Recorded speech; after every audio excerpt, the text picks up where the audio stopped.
welcome to Criterion Watch. Yay! I'm your host, Jonathan Mooney, aka the Blu-ray Hunter, and I'm with... Paul A. Presenza, known as the Moo Cow. All right. So this was Paul's pick, so he's going to talk about it a little bit more. And for this edition of Criterion Watch, we have Guillermo del Toro's 2001 masterpiece, The Devil's Backbone, which is a movie that I absolutely love. It's kind of a creepy ghost story set in 1939 at the end of the Spanish Civil War in the Santa Lucia orphanage. It's kind of in the middle of nowhere. And just all sorts of great creepy things happen. And it's sort of a ghost story that you don't quite expect. Just a beautiful man. It's not your typical ghost story. Not at all, not at all.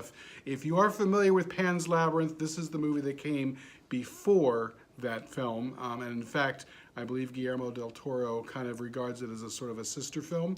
Brother film. Or brother film. But, you know, both set during the Spanish Civil War and both involving children and sort of going through the eyes of the children. In this case, it's a young 12-year-old boy named Carlos. So I guess we can probably talk about the cast. So the lead characters, Casares is the professor. He is played by Federico Lupi, who is Guillermo del Toro's favorite actor. He was in Kronos, he was in Pan's Labyrinth, and he's just this fabulous older actor from Argentina. Which one is he? He's the guy who plays Casares, the professor. The professor, yes, Right, he's right. wonderful. He's absolutely fabulous. It's unfortunate he passed away in 2017. Aww. But yeah, those three films are absolutely fabulous. And I look at him in kind of the way that he's sort of, Toshiro Mifune to Akira Kurosawa in that respect, as he is with Guillermo del Toro.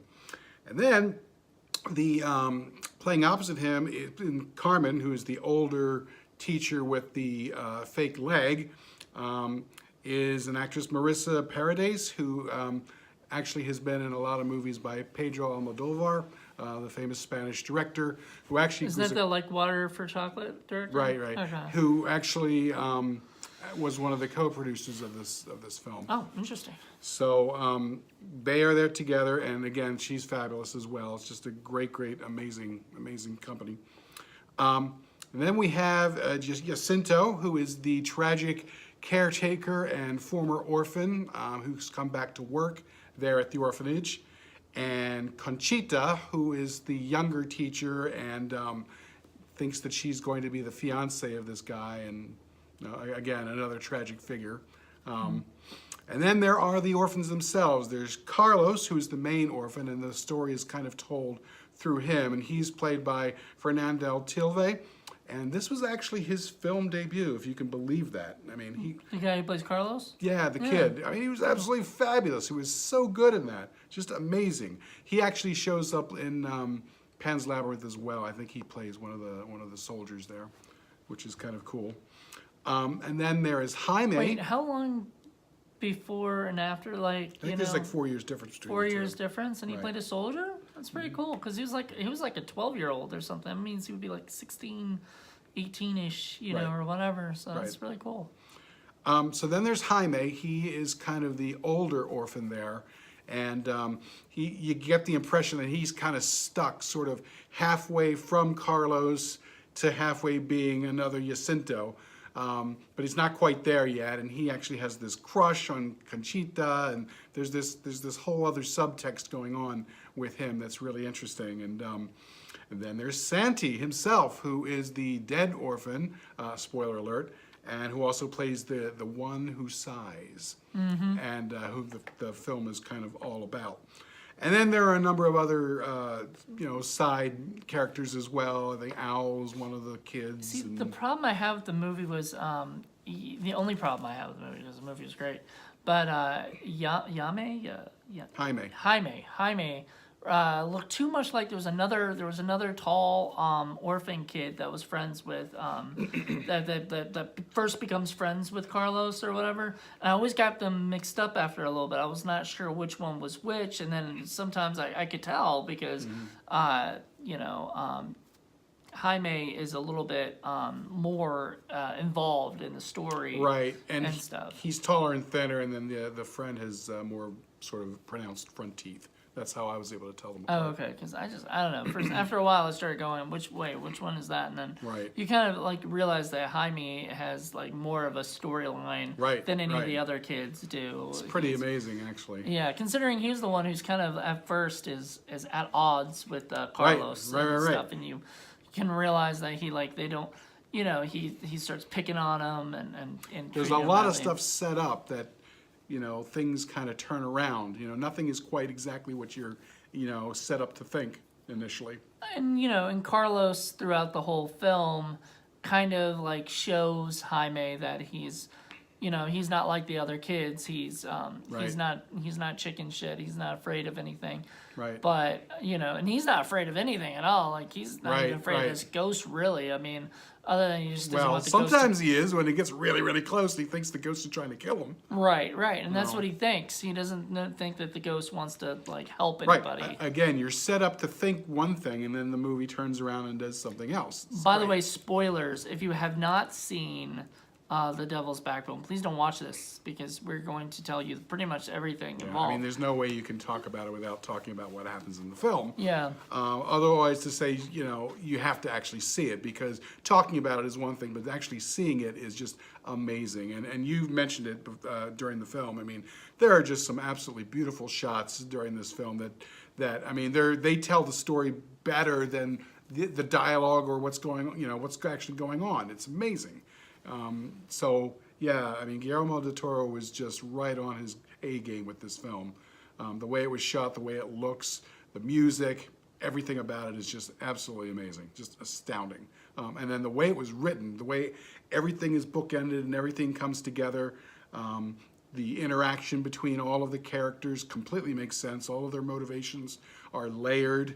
These are not one-dimensional or two-dimensional characters. They're all fully fleshed out in their own individual ways.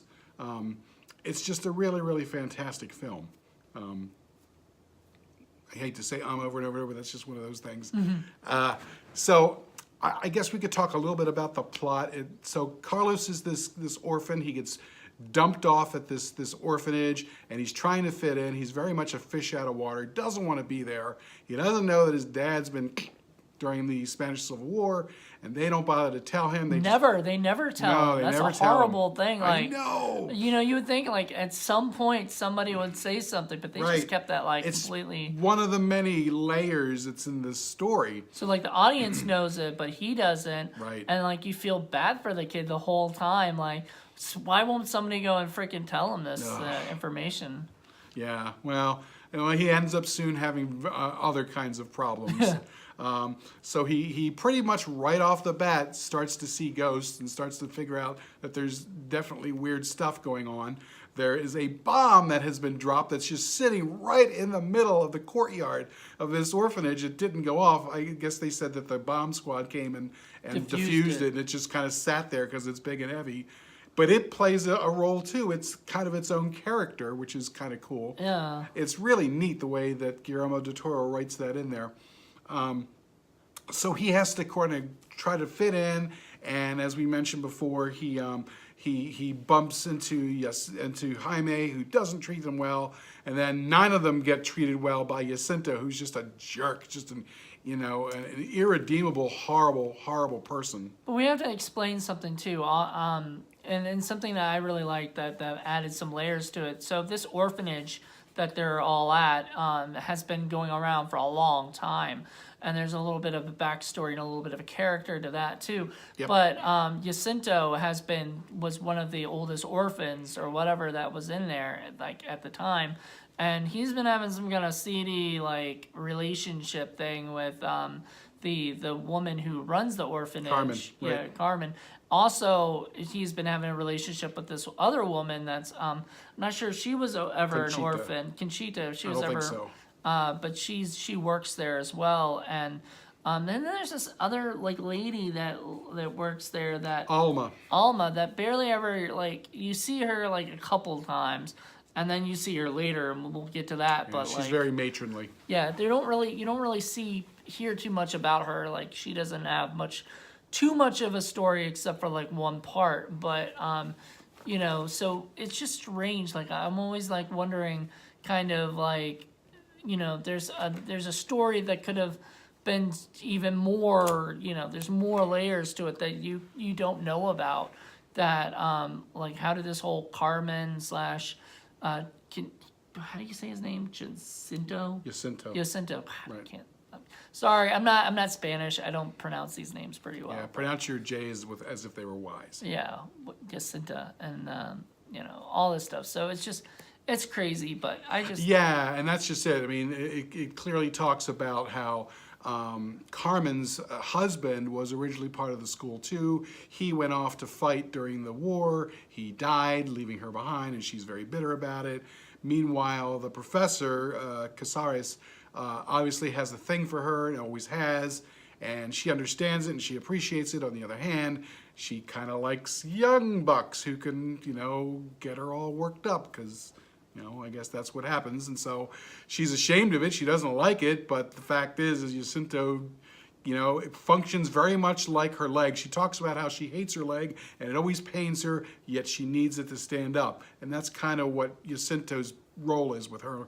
You know, she doesn't like him, she can't stand him, and yet she needs him sexually at least in order to function like a normal human being. So that's kind of where that goes. And of course, the professor's not happy about that at all, but what can he do? But he growls at Jacinto pretty much any chance he gets because he knows what's going on. He's not a fool. And all that's kind of bubbling in the background. And then you have poor Conchita, who just wants to, you know, go away and start a farm and have a family and do all that. And she's really the most innocent out of all of the characters there. which one? Conchita, the young yeah. girl. So yeah, so they all have their interplay between all of the characters, going between all of this other stuff with the ghost, and you know, Santi had his own thing going on too with Jaime, and then you find out that backstory, and then you find out the reason why Jaime is the way he is, because he saw what happened to Santi and he didn't do anything about it, and he's felt cowardly after that, and you know, that's just it. When you get kicked around, you start to kick other people, and you know, it's that sort of a thing. Yeah, and the one thing I just didn't understand, and I mean, maybe this is in the commentary, or maybe this is something you've understood after watching it more than one Many time. times. I've only seen it, like, this is my first time seeing it, so it's always interesting for me to ask questions about this stuff. Sure. But was it Jaime and Santi go down to the pool, basically, or whatever it is, that area, you know. It's like an aquifer or something. Yeah, and they're going there to get, I don't know, water or whatever they're getting, that they're, Cistern, Yeah. to get water. Well, actually, they were there to gather slugs. Slugs, that's it. Which is funny because that's the first thing that Carlos does when he comes in here. He grabs a slug. Yeah, so there you go. Maybe that a foreshadowing. Because young boys love icky things. Well, it's a foreshadowing in a way, Yeah, I think, yeah, too, yeah. and I think that's really It's cool. one of the bookending things. Yeah, so he goes in there, they go to get slugs, then all of a sudden, what's his name? Jacinto. Jacinto comes in and finds Santi. But did he ever see No. The only one he saw, and the only reason he saw Santi was because Santi heard him. He went out to investigate it. You might have been looking at your phone during that. I was But not. he saw him trying to fit the key into the safe. So, in other words, Jacinto saw him and he witnessed him trying to break in and steal the gold. So of course he's going to freak out. He chases him down there. He sees somebody running, which we know is Jaime, but he doesn't quite know. So he starts asking him questions. What did you see? Did you see the safe? And he's like slapping the poor kid. Who else is down here? Well, he wouldn't ask him who else is down there if he knew who's down there. He just figures somebody's down there. And then the whole tragic thing happens where he doesn't really mean to hit the kid so hard. He cracks his head against the wall. And then all of a sudden he's got a whole new problem that he has to deal with, and he kind of forgets that Jaime's even there. And then he goes about his cowardly way of dealing with the situation, and he just forgets about anyone else is there. But Jaime is there, and he sees the whole thing, and he just doesn't say anything, and he doesn't do anything. Because what are you going to do when you're a 14-year-old kid up against, a grown man, Right. So, yeah. Well, there's a lot of that too throughout Right. the whole movie. Carlos has to be quiet because he says something to him like, "If you don't say anything, if you say something, I'm gonna wring your neck, Right. break your neck," things like that, and they're all afraid of him. Just a horrible, irredeemable person, and very similar to the villain in Pan's Labyrinth too. I mean, when Guillermo del Toro does horrible villains, he does horrible villains. There's just no two ways about Right. it, So yeah, it's everybody's got a lot of depth to them. I mean, they really, really do. It's pretty amazing. Some of the things I did want to mention, I love the fact that the movie opens up in a sort of a philosophical question, which the movie kind of itself sort of addresses, and it's from the Professor Casares' voice talking about what is a ghost? What does it mean to be a ghost? What does it mean? And then he kind of goes over things in a philosophical way. Is it a memory? Is it an emotion? Is it just a bit of time trapped in amber? What exactly is the substance or the meaning of being a ghost? And of course that comes back later on, and you find out exactly what he's talking about, which is a cool way to bookend the whole film. He's a ghost. Yeah, well, okay. I'm just gonna give that away. Fucking whatever. It's weird, but it's if you're watching this right now, Yeah. hopefully you've seen the movie. You know the ending. Right, so right. it's not. Some bits and pieces that you might not know. This is Guillermo del Toro has considered this one of his most personal films. He made this at a very odd and stressful part of his life. It was right after he had done the film Mimic, and Miramax had really kind of screwed him over and raked him over the coals with that. That's a whole story in and of itself, how they kind of took over and re-edited his film, and it's never really been released in the form that he wanted, which is really a shame, because they took a chance on him because he was such a great independent filmmaker that they should have just given him complete control, and they did not. And it's a shame because Mimic is a decent film. It's just been monkeyed with. I mean, I'm not gonna lie. That's not a bad thing, though. Generally speaking, for filmmakers, because especially newer ones. When I think Kronos was probably the only one he had done before Mimic, right? No, he had done a couple of other smaller films in Mexico. Okay. But in this case, yeah, they definitely meddled way too much, and the Hollywood ending and the Hollywood stuff that they put on Nowadays they didn't don't fuck fit. with him, but Oh God, no, God no.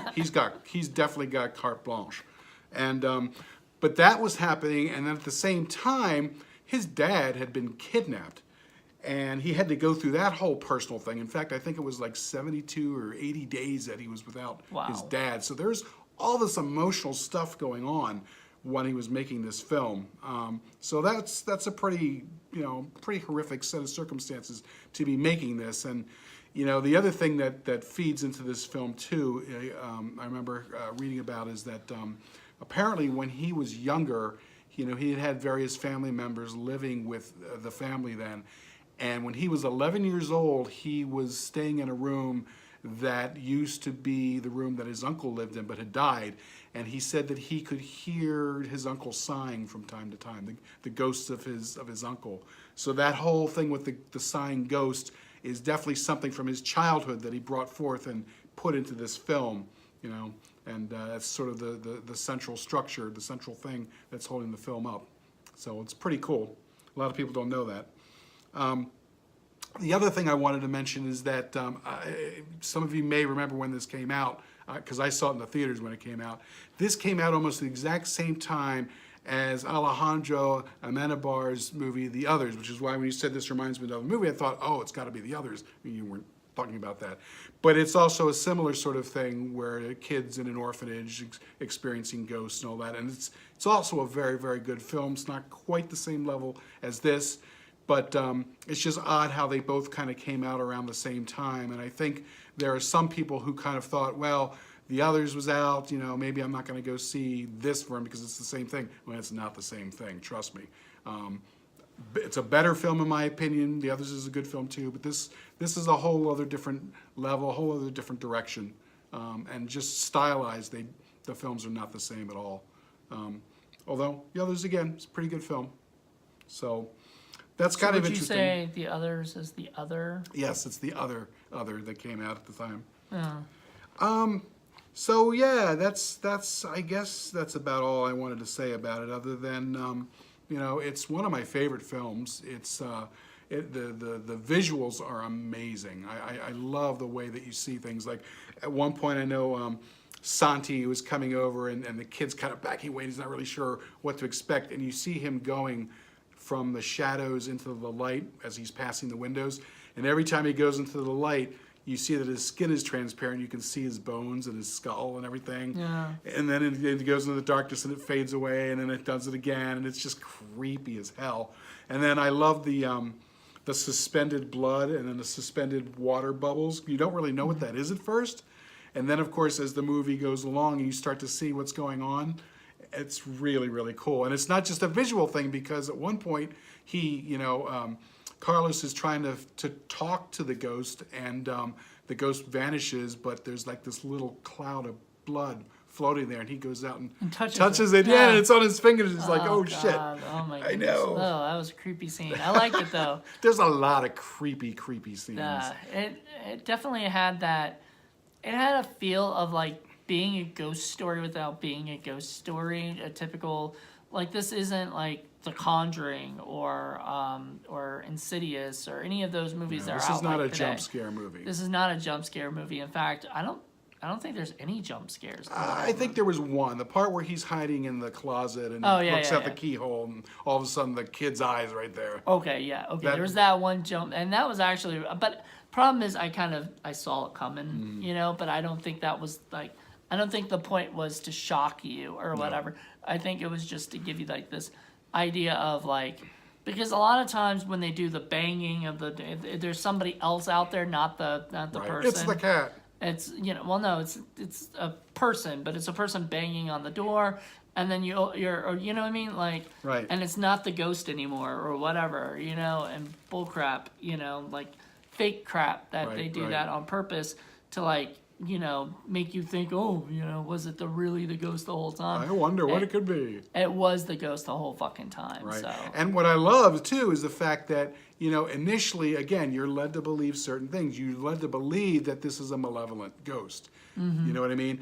And that he's trying to get in there. Well, really, he's trying to communicate with him, trying to warn him. Mm-hmm. The idea when the ghost says many of you are going to die, that's not a threat. That's a warning. I know. But you don't know that. You know what I mean? Well, what's funny is, you're a little older than I am, a little bit. So you don't watch, you've never really watched Are You Afraid of the Dark, you told me. And there is and Are You Afraid of the Dark actually came out before this movie, so just bear that in mind. But there is a episode of Are You Afraid of the Dark where there was a kid who died and had like a red bicycle or whatever. He had died like going to this thing or something with his friend or whatever, and his friend tried to save him, and he unfortunately died or whatever, right? So the kid's been afraid to go in that area, blah blah blah, and his little brother is going, and this ghost keeps appearing. The ghost of his friend keeps appearing, and he thinks he's trying to scare him or whatever. He's freaking out and everything. But the kid's just trying to warn him, hey, your brother is going to this area that I died in. Please go and save your brother. Right. And I know, this might be too far of a stretch to say, but I think, I don't know if Del Toro was a fan of, I know he's a fan of Scary Stories to Tell in the Dark because he just put out he's putting out that movie that's coming out.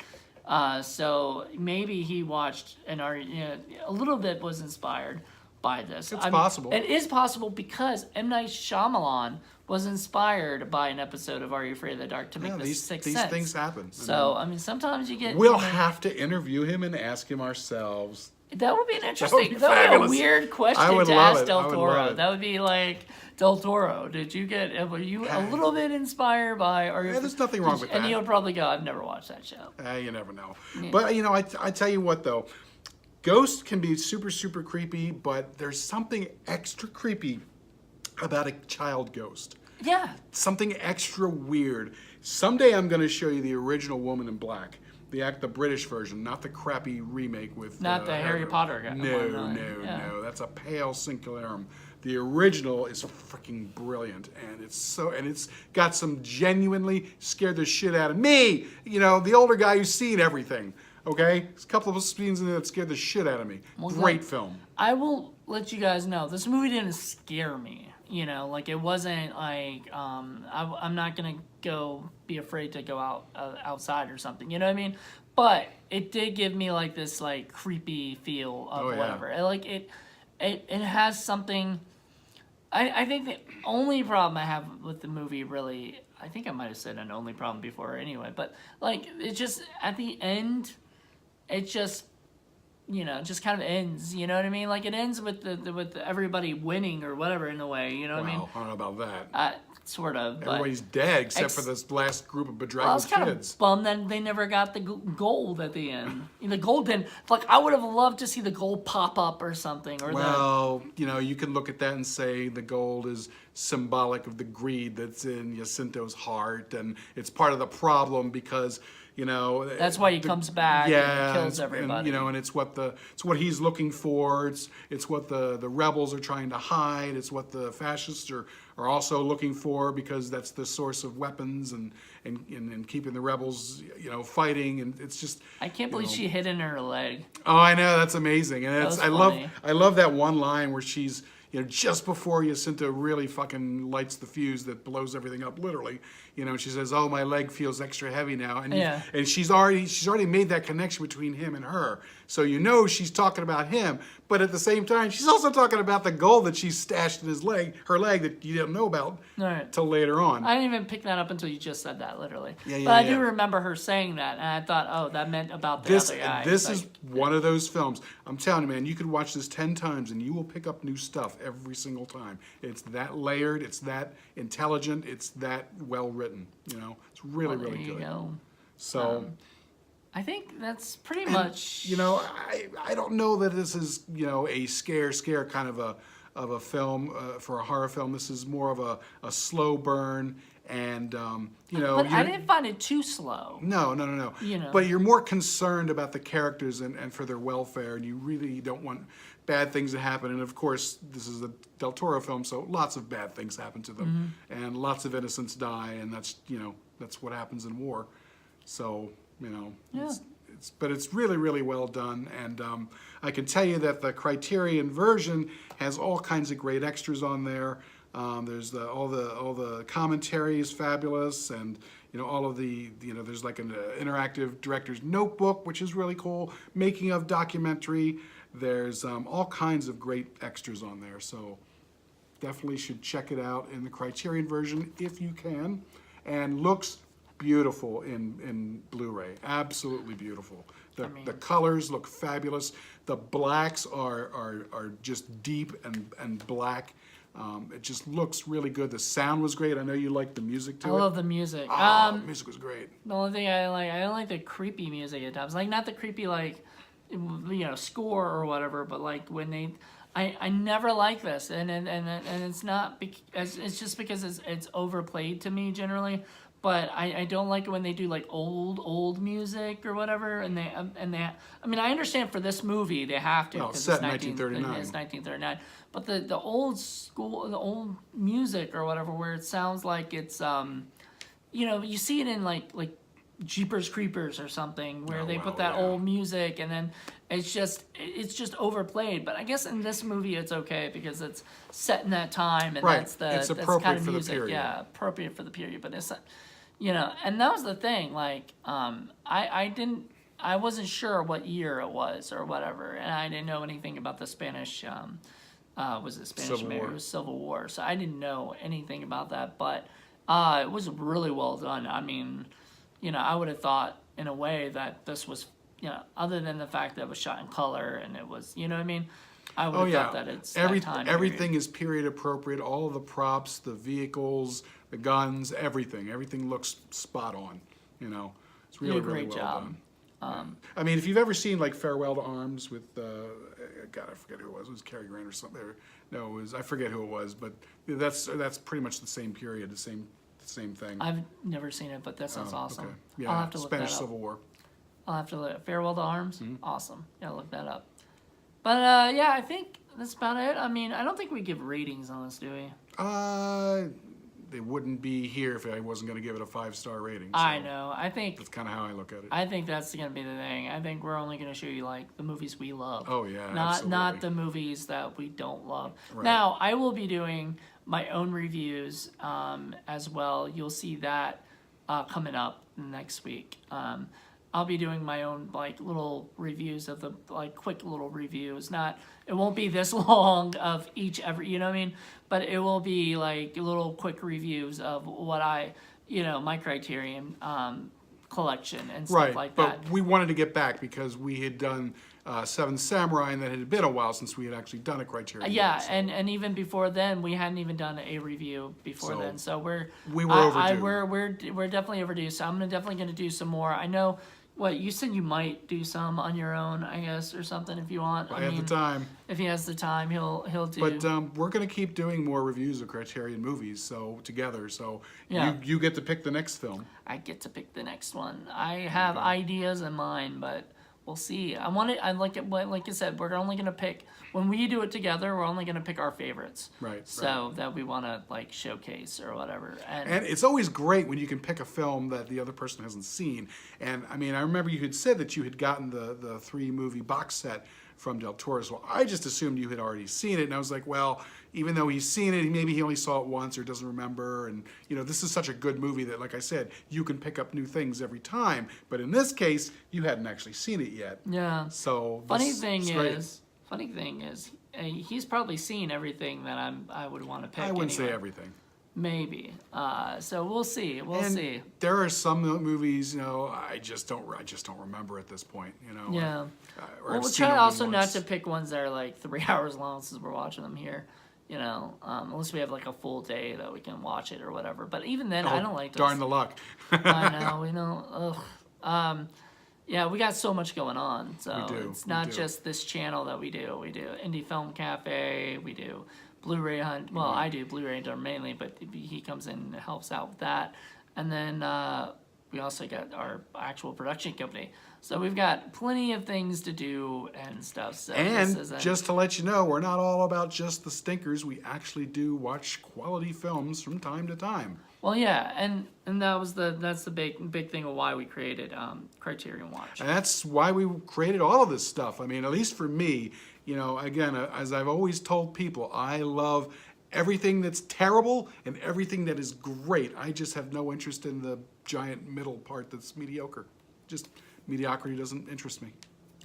Well, I guess the next thing, we've got a couple more things going on here. So we've got, here's this show is going to air on Friday. Then the next Friday we'll have, I guess we did our top 5. Oh, yeah, our top Criterion. 5 Criterion. So our we already collection. filmed that, and then I guess I'll do my review thing. So that'll be sometime in the week next week. I'll be putting that out. I haven't done it yet, but I will. And then like the reviews and stuff. And then what is it? After that, I guess we may do another one. I don't know. Sure. We don't know yet. Me- Like we're we're trying to get back and give you guys Right, more we're not content. going to allow like several months to pass by Yeah, it without was, anything again. sorry Just- about that. But Well, it's we just had been- we had stuff that we were shooting, and we had just a lot of and stuff. we may still do. I mean, we may have that pop up again. Mm-hmm. So we've got another big shoot coming up soon. So that may take some precedence over a lot of stuff. So we'll just see. We'll just have to get Jonathan down here during the week again. That would be nice. There you go. Maybe next week. There you go. we'll Hey, see. I'm ready. I'm always know, always ready to watch a movie. I know. I just gotta make sure I got my crosses, my T's crossed, and my I's dotted before I can hear make ya. my ass down here. But yeah, that'll be the plan, is to do more content for And you guys. I'm so. telling you, man, as much as I love this movie, I can't wait to get the Criterion Pan's Labyrinth. It's just one of my absolute favorite movies of all time. And at some point, we will probably review that one too. It'll probably be a while because we don't want to get, too many of the same things from one director. But at And some I point- actually don't want to watch it until we review it. Okay. So Have you not that's- seen it? I've not seen it yet. Oh my I haven't god! seen that or Kronos. So. Oh my god! You haven't seen Kronos yet, have you? I've only seen bits and pieces. Yeah, I haven't seen the entire thing. So there you So go. I'm dying to see that. Yeah, so we got plenty of stuff to watch. Oh yeah, plenty of stuff out there, plenty of great Criterion things, and of course, as we talked about in the top 5 video, Criterion does have their channel coming out, so this is a great opportunity for you guys to go ahead and join up, see all the movies that are out there, and if you're like us and we like to have the physical medium, you can pick out the ones you want and say, I want to buy this, this, and this, and this. That's right. I can say this right before they have their sale. So here you go, everybody. If you want to buy, and we'll put the link down below. If you want to go and get Criterion channel and order that and everything like that, if you get it now before April 8th, I believe, you can have it for $10 a month. Or I think it's like a $90 a year, which sadly I can't do the $90 a year, but I can do $10 a month, and that's definitely worth it. Especially if you want to cancel anytime, if there's something that you can't, you've seen a lot of them or whatever, you need to cancel, then whatever.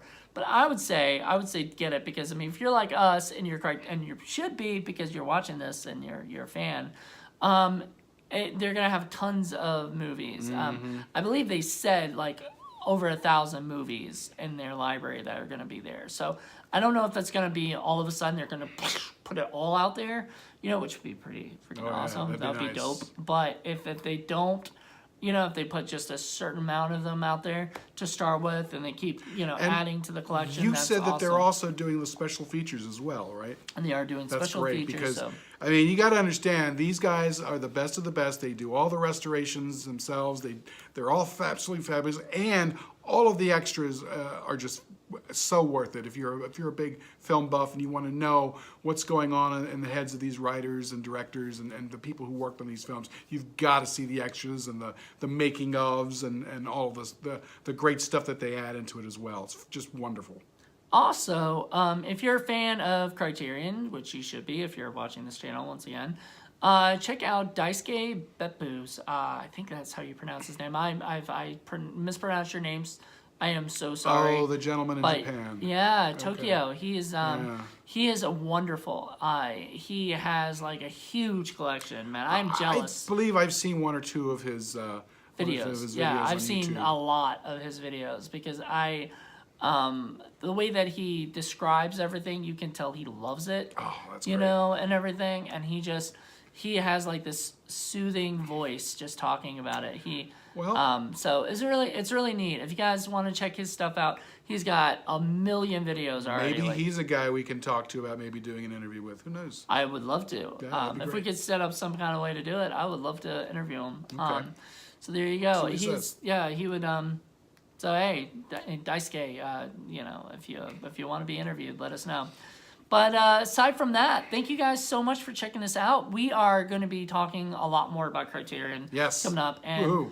especially since we've got 3-4 months till July, till the big sale and stuff. Right. So like leading up to that, my plan is to watch all the movies that I haven't watched yet. That I own, that I bought without watching them. There's a million of them, like Breaking the Waves and On the Waterfront. Oh, that's a great film. The Tree of Life, things like that. Terrence Malick movies Love that Terrence I haven't Malick. watched. I love. I freaking love Badlands. Just an amazing movie. It's one of my favorites. Yeah, Absolute it was one favorites. of mine too. It was on Thin Red mine. Line's good too.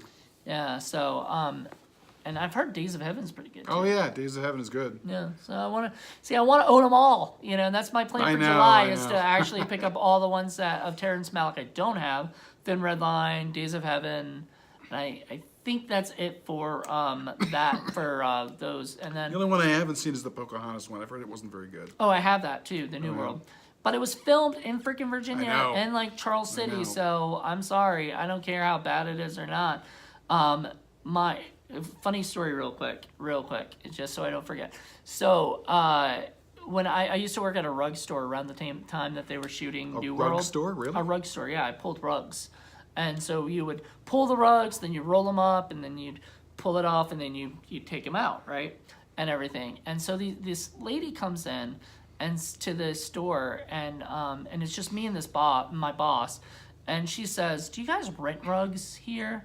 And we're like, "I've never heard of that," but like they're like, "We're shooting a movie, and there's an apartment that's not furnished and everything, and one of the actors or staying there or whatever, and they like to have rugs to put down and everything."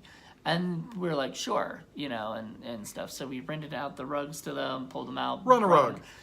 So they came back, and one of them was a little afraid. It was a runner. And it was a little afraid because the girl who played little Pocahontas before she became an adult, her dog was there and chewed on the rug, right? So he knew he can just sell it to anybody, like if it's messed up. So my dad buys rugs from from my boss. That's how, like, my dad is best friends with the boss. That's how I got the job. He said, "Does your dad want a chewed up rug?" And I was like, "Tell him the story." So he told my dad the story, and we have that rug still in the house today. It is hilarious. You walk on it all the time. I'm surprised that when the guy brought it back, he didn't say, "Well, I'm afraid that it's a frayed rug, and I'm afraid you've bought it." No. No. None of that. None of that stupidness. All right. Anyway, but yeah, that was my New World story. So Interesting. I do want to watch that at some point, probably soon, and just engulf myself into that. Maybe that would be one of the ones we do, since you haven't seen it, and maybe I don't know, I have to watch it first and find out if it's up there, because we want to make sure these are like pretty much like 4 to 5 star movie. If this is watchworthy, Right. The Devil's Backbone, and last we did Seven Samurai. We gotta do like the really good ones, Creme de la creme, the baby. creme de la creme. So So there you go. Devil's Backbone is definitely up there, the creme de la creme. and that is the beautiful part of Criterion Collection, is we can have it up in our office here, and we can watch it, so we don't actually have to bring the DVDs with us if we don't want to. Right. And everything. We could watch. So I could pick a movie that I don't actually own that I love, and pick that and watch that. So There you go. Although, I mean, at least in my case, I have to have them. I must have them physically. I Must plan have to them. have them all eventually. catch 'em Right now all. I have 50. So my plan is to get 50 more on Blu-ray. And I've got a couple on DVD, but I'm not huge into the collecting yet. I have to.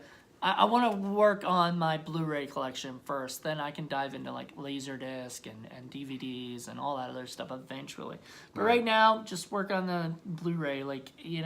Get my Blu-ray collection huge. Well, time to wrap this up. Thanks for joining us here at Criterion Watch. Hope you enjoyed it. Hope you go out and see Devil's Backbone. It's definitely worth it. If you haven't seen it, go watch it. Definitely. If you haven't seen it, then I don't know why you just watched our video. There you go. 'Cause we just Hopefully to spoiled the see shit our out of it. handsome faces. Oh, you spoiled the shit out of it. There you go. So there you go. All right, hope you We'll enjoyed it. see you next time. Bye.